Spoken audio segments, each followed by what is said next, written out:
Jangan lupa subscribe YouTube channel Metro TV News dan jangan lupa nyalakan notifikasinya. Munculnya wacana penghapusan daya listrik subsidi 450 volt ampere menuai beragam respon dari masyarakat.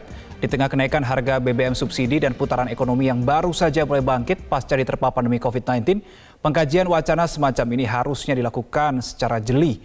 Untuk membahasnya lebih lanjut, kita akan terhubung dengan Kurtubi, pengamat energi melalui sambungan Zoom. Selamat siang, Pak Kurtubi. Selamat siang. Baik.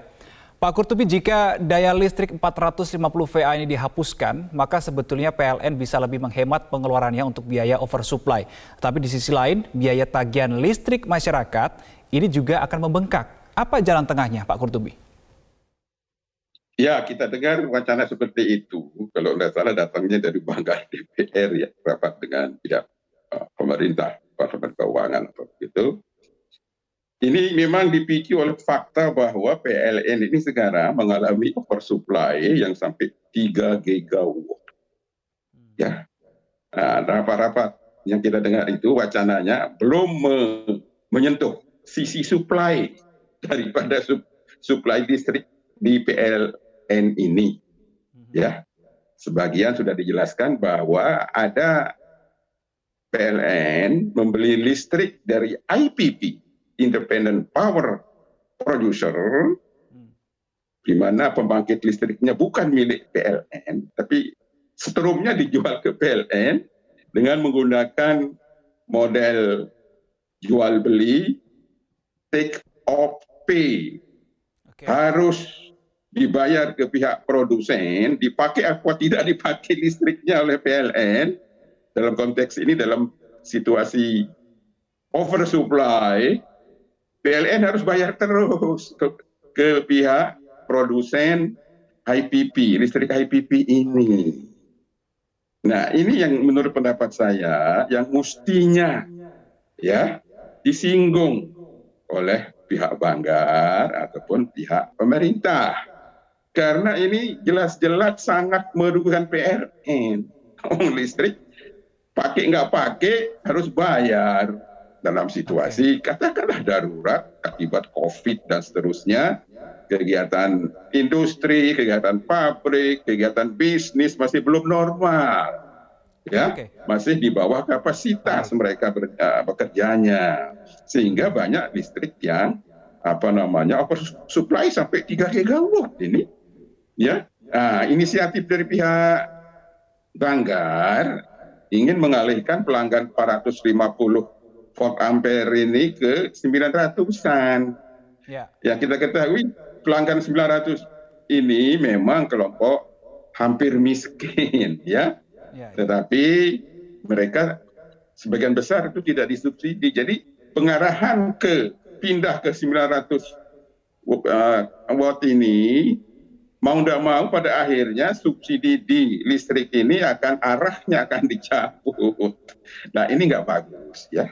Lebih baik konsentrasi PLN, negosiasilah dengan pihak supplier listrik, pakai perjanjian take off pay, PLN harus bayar. Nah, ini ya yang harus mungkin bisa dilakukan oleh pihak PLN atau pihak pemerintah. Satu, bisa meminta penurunan harga jual. Ini mestinya terbuka saja PLN. Berapa harga jual listrik per kilowatt hour dari para produsen listrik IPP, Independent Power Producer, berapa harga jualnya? Saya memperkirakan harga jualnya sekitar 7 sen per kilowatt hour. Itu masih mahal. Lebih-lebih ada jaminan produksinya akan terjual, ya. Nah, ini harus nego lah, ya. Sebab PLN diletakkan pada posisi yang amat sangat lemah, harus menerima produksi setrum dari pihak IPP ini. Pak Kurtubi, pakai bayar sekian. Nah, berarti Anda menyarankan lebih baik dilakukan renegosiasi ya dengan IPP. Tapi pertanyaannya adalah begini, ketika terjadi oversupply ini apakah memang pemanfaatannya yang kurang maksimal atau memang belinya yang terlalu banyak? Seperti apa Pak Kurtubi? Dua-duanya. Ya. Ini kesalahan perencanaan kelistrikan nasional beberapa tahun yang lalu yang membangun secara serentak 35.000 megawatt ya dalam satu kali kebijakan. Terlalu banyak yang dibangun pembangkit listrik tenaga batu bara ya, sehingga pihak pembeli PLN ini kayak quote unquote dipaksa harus beli ya. Siapa punya kebijakan dulu itu ya? Masa sekali bangun 35.000, yang bener aja bertahap mestinya. Mentang-mentang ini yang mau dimanfaatkan ini batu bara. Ya, batu bara mau diketahui. Batu bara itu sumber daya energi yang dikuasai negara. Ya, harus dimanfaatkan sebesar-besar kemakmuran rakyat, bukan cuma mencekek PLN. Pak Kurtubi, berarti dengan kata lain, pembangkit listrik tenaga batu bara yang gede-gede di Pulau Jawa ini 70% dari batu bara. Sebagian itu pemiliknya adalah penambang batu bara. Oke, baik. Pak Kurtubi. Listrik yang besar-besar ini pemiliknya penambang batu bara yang justru sekarang lagi panen untung karena harga batu bara dunia tinggi. Ya. Oke. Ini dinegosiasi. Baik Pak Kurtubi, berarti kalau kita melihat yang lebih urgent sekarang ini bukan penghapusan subsidi listrik 450 VA, tetapi adalah renegosiasi ya? Negosiasi dengan pihak supplier listrik dari PT Batubara yang pemiliknya sekaligus penambang batubara. Itu harus dilaksanakan oleh negara. Tidak boleh rakyat miskin dikorbankan. Lebih-lebih saat ini lagi boom batubara, harga batubara selangit. Ya, baik, produksi mereka besar. Baik, tapi kalau kita lihat datanya, ada masyarakat yang menikmati 450 volt ampere ini ternyata mereka yang seharusnya tidak masuk sasaran begitu. Anda menyoroti hal ini seperti apa? Tidak, ya. Itu selalu dipakai alasan oleh pemerintah, salah sasaran. Ada yang lebih urgen harus diselesaikan untuk menolong rakyat. Bukan semena-mena rakyat miskin harus giring untuk dipaksa beli kelompok pelanggan yang tadinya itu kelompok yang tidak disubsidi, ya. Ini tidak boleh, ya. Rakyat miskin selalu dijadikan korban dalam kebijakan energi ini. Tidak boleh, ya. Saya meminta pemerintah negosiasi dengan produsen IPP, terutama yang IPP ini sahamnya dimiliki oleh penambang batubara. Dicek itu, pasti ada datanya.